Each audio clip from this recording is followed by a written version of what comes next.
तो डॉक्टर साहब, आपका जो प्रश्न है कि लो बीपी में क्या करें, बहुत अच्छा सवाल है। जब हमारे पास पेशेंट आते हैं, होश में हैं, देख रहे हैं कि वो चल के आए हैं, या कभी कभी इवन के स्ट्रेचर से भी आए हैं, और जब बीपी नहीं मिल रही होती है तो क्या हमें करना चाहिए? सबसे पहले तो हम इसे समझें कि इसे हम लोग कहते हैं शॉक में होना। बीपी नहीं है मतलब मरीज शॉक में है। तो हमें काउज आइडेंटिफाई करने हैं कि शॉक किस टाइप का शॉक है।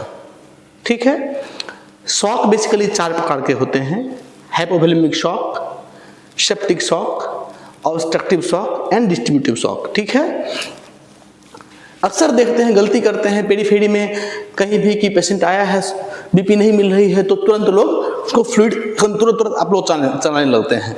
ऐसा नहीं करना है, पहले जानना है। हाँ, अगर ये हाइपोवोलेमिक शॉक है, हाइपोवोलेमिक शॉक, तो हम पहले क्या करेंगे, हिस्ट्री लेंगे पेशेंट से कि कहीं उनको लूज मोशन की हिस्ट्री तो नहीं है, वोमिटिंग तो नहीं हुई है, बहुत ज़्यादा ब्लड लॉस तो नहीं है।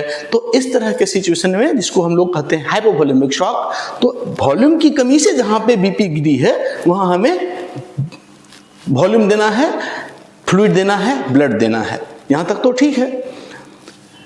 अगला टाइप में आते हैं जिसको बोलते हैं कार्डियोजेनिक शॉक, जहाँ पे क्या होता है, हार्ट की कॉन्ट्रैक्टिलिटी पुअर है। अच्छा, हाइपोवोलेमिक शॉक को कैसे आइडेंटिफाई करेंगे? बेसिकली हिस्ट्री लेंगे।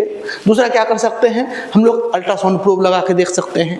हम लोग अल्ट्रासाउंड में क्या देखेंगे, इंफीरियर वेना कावा, आईवीसी देखते हैं, आईवीसी कोलैप्स्ड है, आईवीसी डायलेटेड है। अगर आईवीसी कोलैप्स्ड है तो ये हाइपोवोलेमिक शॉक का सिम्टम्स है। अब आते हैं कार्डियोजेनिक शॉक में। अगर पेशेंट कार्डियोजेनिक शॉक में है, जहाँ पे हमारी बीपी इसलिए कम है क्योंकि पेशेंट की हार्ट की कॉन्ट्रैक्टिलिटी पुअर है, हम ये भी पूछेंगे। जब भी शॉक में आए तो क्या पेशेंट को पहले से हार्ट की बीमारी तो नहीं है, कोई हार्ट के भाल्व की दिक्कत तो नहीं है, पेशेंट कोई पहले से दवाई तो नहीं ले रहा है, और हाँ, उसका एज कितना है। अगर हम सस्पेक्ट करते हैं, क्या मिलेगा, हम एक्सट्रीम टैकीकार्डिया मिल सकता है। शॉक में है तो पेशेंट की, तो क्या होता है कि हम लोग अक्सर टैकीकार्डिया देख के घबराते हैं कि पेशेंट की हार्ट रेट बहुत ज़्यादा है, उसे कम कर, तो ये कंपेंसेटेड टैकीकार्डिया होता है, क्योंकि हार्ट कॉन्ट्रैक्ट नहीं कर रहा है, कॉन्ट्रैक्टिलिटी पुअर है, चेस्ट पेन तो नहीं है, तो हार्ट अटैक के वजह से तो नहीं है, प्रोफ्यूज स्वेटिंग तो नहीं हुई है।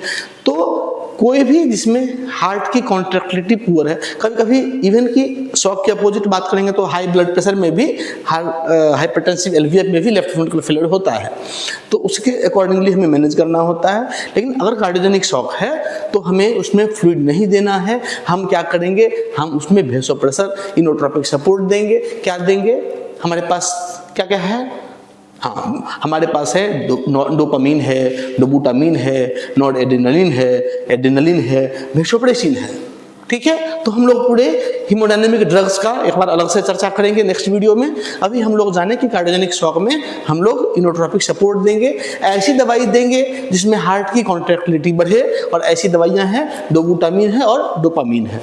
ठीक है, तीसरा, अगर अब हमारे पास है ऑब्स्ट्रक्टिव शॉक। ऑब्स्ट्रक्टिव शॉक में जैसा नाम बता रहा है कि ये due to something obstruction in blood flow, जैसे आपका सडन ऑनसेट हिस्ट, उसमें भी पल्मोनरी एम्बोलिज्म हो सकता है, पेडिकार्डियल टेम्पोनेड हो सकता है, टेंशन न्यूमोथोरैक्स हो सकता है।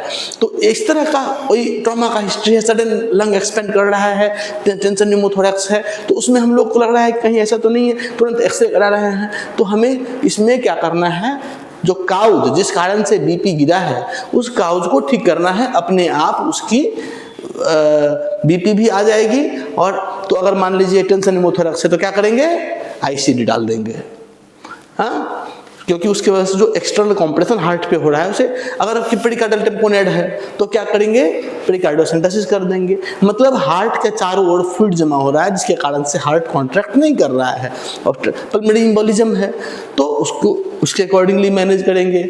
हाँ, तो ये एक देखना होगा कि बीपी कम क्यों है। और लास्ट में हम लोग बात करेंगे फिर डिस्ट्रीब्यूटिव शॉक, उसमें सेप्टिक शॉक भी आता है, एनाफाइलेक्टिक शॉक। सेप्टिक उसको फिर उसके हिसाब से मैनेज करना है। अब मान लीजिए कोई दवाई देते समय सडन बीपी कम हो गया, कोई ड्रग रिएक्शन हुआ, एनाफिलेक्टिक शॉक है, कैसे मैनेज करेंगे? स्टेरॉइड देना है, उसमें सबक्यूटेनियस एड्रेनालिन देना है, तो ट्रीटमेंट ऑफ काउज करना है। सेप्टिक शॉक है, क्या देंगे? सेप्सिस गाइडलाइन, हम लोग सेप्सिस गाइडलाइन पढ़ते हैं कि हम लोग उसमें पहले फ्लूइड देते हैं, फिर वेसोप्रेसर देते हैं और एंटीबायोटिक्स देते हैं, एंटीबायोटिक्स से पहले कल्चर भेजते हैं। तो इस तरह से हम लोग शॉक को, बीपी नहीं है तो इस तरह से उसको प्रोसीड करेंगे। ठीक है, ठीक है।